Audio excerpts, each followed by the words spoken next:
திரு ஜீவா, இது காங்கிரஸை பலவீனப்படுத்துது அப்படிங்கிறத கடந்து திமுக கூட்டணியை பலவீனப்படுத்துது, இல்லை திமுகவை பலவீனப்படுத்துதுங்கிற இடத்துக்கு இது நகருது. இதனுடைய தாக்கம் என்னவா இருக்கும் தேர்தலில்?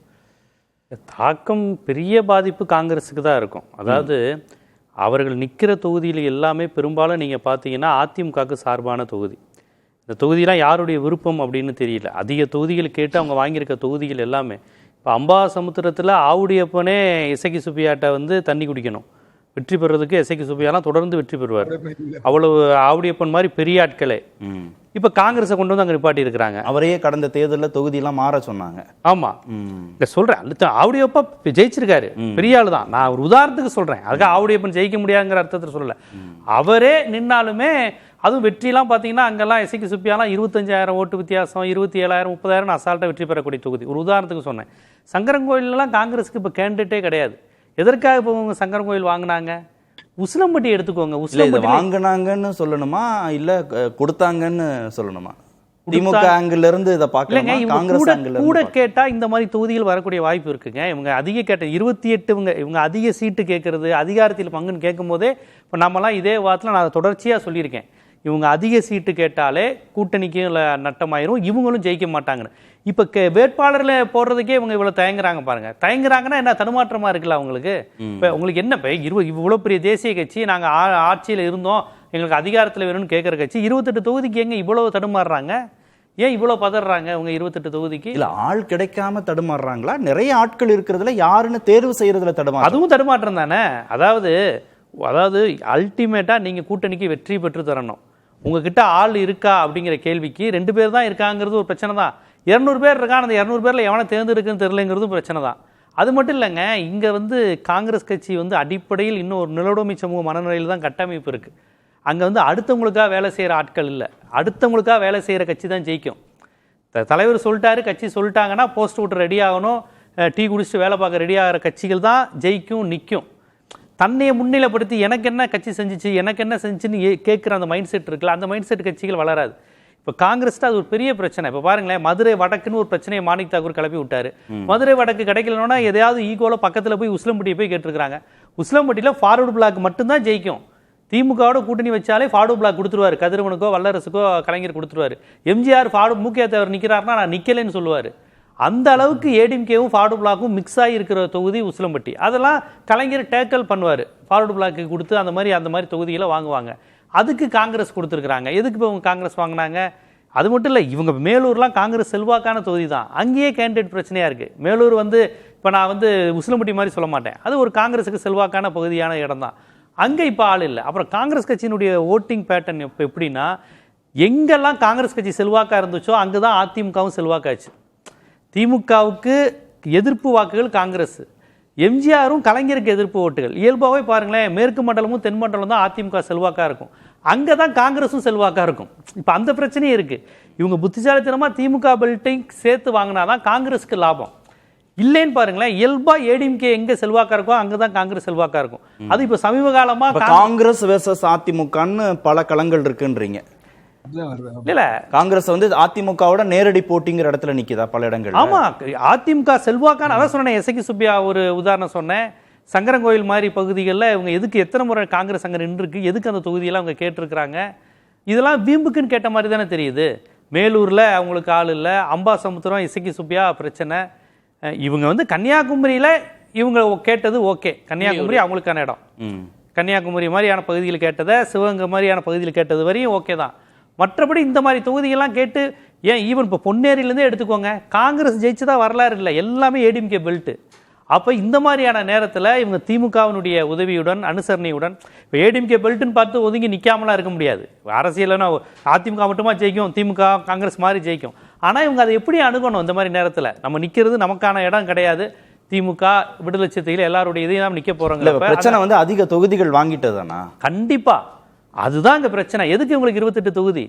ஒரு தேசிய வேட்பாளர்கள் கிடைக்காம தடுமாறுறாங்க காங்கிரஸ். கிடைக்காமங்க, கிடைக்காமங்கிறது பற்றாக்குறைங்கிற கான்செப்டா இருக்கலாம். நீங்க சொல்லக்கூடிய உபரியா இருந்துட்டு யாரை நிறுத்துறது ரெண்டுமே பிரச்சனை தானே. 2011 தங்கபாலு வந்து காங்கிரஸ் கமிட்டி தலைவராக இருக்கும்போது ஒவ்வொரு கேண்டிடேட்டுக்கும் போட்டி வேட்பாளர் போடுறாங்க. ஒவ்வொரு கேண்டிடேட்டும் தங்கபாலுடைய கட் அவுட் இது எரிக்கிறாங்க, கொடும்பாவி எரிக்கிறாங்க ஒவ்வொரு செய்தியிலையும். 2011 அது நடந்துச்சு. அப்போ இதுவும் பிரச்சனை தானே. 2011 ரிசல்ட் என்னாச்சுன்னு எல்லாருக்கும் தெரியும்ல. இப்போ 28 தொகுதி இவங்க வாங்கி அதிகப்படியான தொகுதிகள் வாங்கி அதிமுக பெல்ட்டில் போய் நின்றுக்கிட்டு யாரை எதிர்த்து போட்டின்னு தெரிஞ்சுக்கிட்டு இது தேவையில்லாத விஷயங்கள் தானே.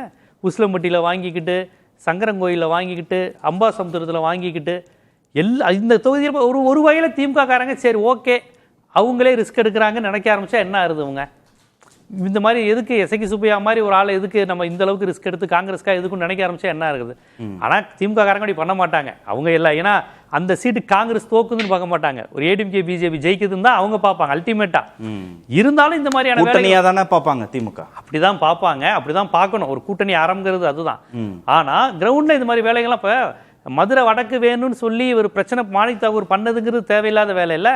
உடனே தளபதி வந்து உனக்கு பூத்தில் வேலை பார்க்க ஆள் இல்லைன்னு சொல்லி இது எல்லாமே கிரவுண்ட் லெவலில் ஒரு உடச்சல் விழுந்துருச்சுலங்க. கிட்டத்தட்ட போனா போட்டுங்கிற மைண்ட் செட்லாம் வந்துருச்சுல. அதனால தானே பிரேமலதா வந்து 10 சீட்டு இவ்வளோ பிரச்சனைகளுக்கு காரணமே மாணிக் தாகூர் மதுரை வடக்குன்னு பேசினது தானே இதெல்லாம் தொடங்குது. அது திரு சாமிநாதன் சாதனையால சொன்னீங்க. சாமிநாதன், மாணிக்கம் தாகூருடைய சாதனை, பிரவீன் சக்கரத்துடைய சாதனை, அதிக தொகுதிகள் கேட்டு வாங்கினது அப்படின்னா இப்போ இந்த தடுமாற்றத்திற்கு காரணமே அதிக தொகுதிகள் வாங்கினதுன்னு ஜீவா இன்னொரு கோணத்துல சிந்திக்கிறாரு.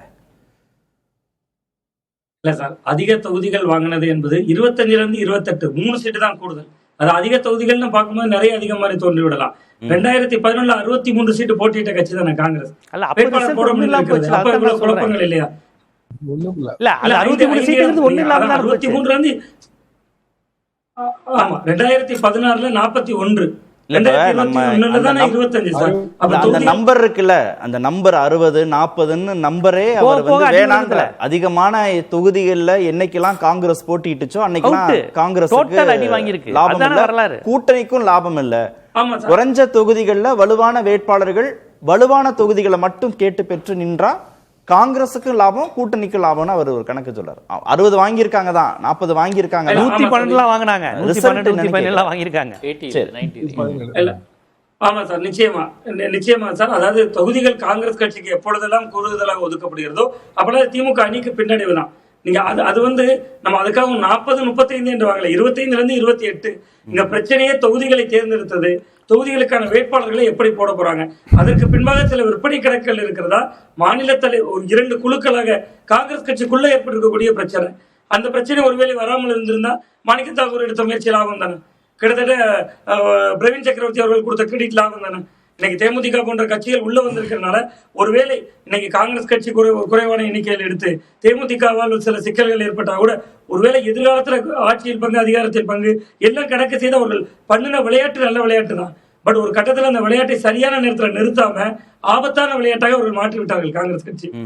இல்ல, இந்த விற்பனை கணக்குகள்ங்கிறதெல்லாம் வேற எந்த கட்சியில இருந்துமே இந்த விமர்சனம் வரவே இல்லையே. சீட்டை காசுக்கு விற்கிறாங்கிற விமர்சனம் மாநில கட்சிகள்கிட்ட இருந்து எந்த கட்சிகள்கிட்ட இருந்துமே வரலையே. காங்கிரஸ் மட்டும் ஏன் வருது? இல்ல, காங்கிரஸ் கட்சி வந்து தொடர்ச்சியாக பல விஷயங்கள் அந்த மாதிரி செய்து கொண்டு இருக்கிறதுனால அது அவங்க தரவு இல்லாம யாருமே சொல்லல. கிட்டத்தட்ட குமரி மாவட்டத்திலே சில தொகுதிகளை திருவனந்தபுரத்துல இருந்து சொல்றாங்களா, கேரளால இருந்து சொல்றாங்களா, இந்த நபர்களுக்கு தான் ஒதுக்கணும்னு கேரள காங்கிரஸ் முடிவெடுக்கிறாங்க. ஸோ இது மாதிரி பல தொகுதிகளில் சிக்கல்கள் இருக்கு. ஸோ அந்த இடத்துல அதுதான் நான் குறிப்பிடுறேன் சார். கிட்டத்தட்ட தொகுதிகளுடைய எண்ணிக்கையை 3ஆக உயர்த்தியது வரை காங்கிரஸ் கட்சிக்கான லாபம் தான் அது. பட் ஆனா அதுல வந்து அவர்கள் வேட்பாளர்கள் தேர்வுல சொதப்படுறது, அப்புறம் இது போன்ற விஷயங்கள்ல தொடர்ச்சியாக எதிர்மறை கருத்துக்களை அவர்களே பிளே பண்றது. நீங்க நேற்று வரை திமுக விமர்சிச்சீங்க, திமுக விமர்சித்ததால 3 சீட்டு கூடுச்சு. இப்ப கல்லறி வந்து சொந்த வீட்டுக்குள்ள அங்கதான் சேதாரம் அதிகமாகுது. நீங்க திமுக விமர்சித்த வரை அதற்குள்ள ஒரு சின்ன லாபமும் இருந்துச்சு. பட் இப்ப அந்த லாபம் என்கிற கணக்கை தாண்டி நஷ்ட கணக்கு இன்னைக்கு ஏப்ரல் 1 புது கணக்கு எல்லாரும் தொடங்குறதுனால காங்கிரசும் நஷ்ட கணக்கை தொடங்குறாங்க. திரு ஷாம், செல்வ பெருந்தகை இந்த விமர்சனத்திற்கு உகந்தவரா இல்ல திரு செல்வ பெருந்தகை குறிவைக்கப்படுகிறாரா? கூட்டணி பேச்சுவார்த்தை தொடங்கியதிலிருந்து செல்வ பெருந்தகை மீதான விமர்சனம் வந்துட்டே இருக்கு. திமுகவுக்கு சாதகமா இருக்கிறாரு, தொகுதிகளை குறைச்சிக்கிறதுக்கு ஒத்துக்கிறாரு, இப்போ தனக்கு வேண்டப்பட்டவருக்கு சீட்டுகளை கொடுக்கிறாருன்னு தொடர்ச்சியாக இந்த விமர்சனத்திற்கு உகந்தவரா திரு செல்வ பெருந்தகை, அல்லது திட்டமிட்டு அங்க கார்கே டீம், ராகுல் டீம்னு ஏதாவது பிளவு இருந்து திட்டமிட்டு திரு செல்வ பெருந்தகை குறிவைக்கப்படுகிறார்? ஏன்னா செல்வ பெருந்தகை கார்கே ஆதரவாளருங்கிறது பெரும்பாலும் வெளியே தெரிஞ்ச விஷயம். இல்ல, அழகிரி மாநில தலைவராக இருக்கும் போது இதே குற்றச்சாட்டை போன தேர்தலில் வச்சது தானே. இது புதுசு இல்ல, எப்போதுமே காங்கிரஸ் கட்சியில ஸ்டாண்டர்டான குற்றச்சாட்டு தான். ஆனா 3 சீட்டு தான் அதிகம்னு நான் ஒத்துக்க மாட்டேன். அவங்களுக்கு ஒருத்து வந்து 20 தான், 8 சீட் அதிகம். 20 தான் கொடுத்துருக்கணும். 2 குழுங்கிறது நான் ஒத்துக்க மாட்டேன். 200 குழு இருக்கும். கோஷ்டிங்கிறது காங்கிரஸ் கட்சியில மிக அதிகம். எப்போ அவங்க பேண்ட் போட பழகினாங்க, வேஷ்டி எல்லாம் கிழிஞ்சிருமேங்கிற பயத்துல தான். எல்லாருக்கும் தெரிஞ்சதாங்க. எத்தனை வருஷமா பார்த்துட்டு இருக்கோம் காங்கிரஸ் கட்சியை. வாழப்பாடி ராமூர்த்தி காலத்துல இருந்து நான் பார்த்துட்டு இருக்கிறேன். ரீசன் என்ன அப்படின்னா, தேசிய தலைமையே குழுக்களை ஊக்குவிக்குது. 2 தரப்புலையுமே ஊக்குவிப்பாங்க, 2 தரப்புலையுமே பேச்சுவார்த்தை நடத்துவாங்க. இந்த சிக்கலை வந்து காங்கிரஸ் தீர்க்கவே முடியாதுங்க. அதனாலதான் நம்ம எப்படி இதை பார்க்கிறோம்னா, தொடர்ந்து தேசிய கட்சிகளுக்கு சீட்டை குறைச்சிக்கிட்டே வரணும். இல்ல நீங்க 60 இருந்ததா, அடுத்த தேர்தல் 40, அடுத்த தேர்தல் 25, அடுத்த தேர்தல் 20. இல்ல அதனாலதான் அந்த கேள்வி கேட்டேன். தேசிய தலைமையே அந்த குழுக்களை ஊக்குவிக்கின்றீங்களே, தேசிய தலைமைக்குள்ளேயே குழு இருக்கான்னு கேக்குறேன். அங்கிருந்தே அந்த அணுகுமுறை மாற்றம் இருக்கா? கண்டிப்பா இருக்கும். சோனியா காந்தி அம்மையார் குழு இருக்கும்ல. கடைசி வரைக்கும் திமுக பேச்சுவார்த்தையில எவ்வளவு குழப்பம் இருந்து நமக்கு தெரியும். 27 பேசிட்டே இருந்து நமக்கு தெரியும். சோனியா காந்தி அவர்கள் தலையிட்டாலதான் அது முடிஞ்சது அப்படிங்கிறது சிதம்பரம் அவர்கள் வந்தபோது அது ரொம்ப உள்ளகை நெல்லிக்கணையா தெரிஞ்சது தானே. அப்படின்னா அவங்களுக்கும் ஒரு குழு இருக்குன்னு தானே அர்த்தம். ஏன் வந்து இவ்வளவு தாமதமாகுதுன்னா, சோனியா காந்தி அம்மையார் வந்து ஹாஸ்பிட்டலைஸ்ட் அன்பார்ச்சுனேட்லி.